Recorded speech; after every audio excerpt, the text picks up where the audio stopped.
here today at WSU Tech for Manufacturing Day.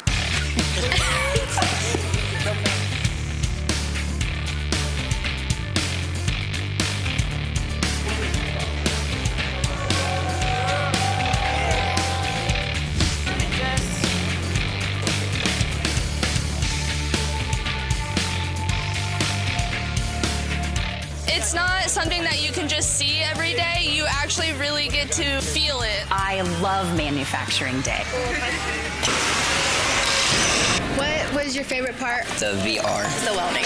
Maybe aviation. Oh, and the robots. Robotics. 3D models. Composites. The painting part. This is what I plan on going into. Man, this is so cool. It's actually a really fun experience. I learned a lot of things. Definitely come here. I would like to come back. It's a really good environment. It's really inspiring. I want to be an engineer and do what I love. An amazing experience. I think it's worth it. Put away their phone, just really think about How cool tech is. they can be the future. Guys like me are retiring. I hope they take away opportunity.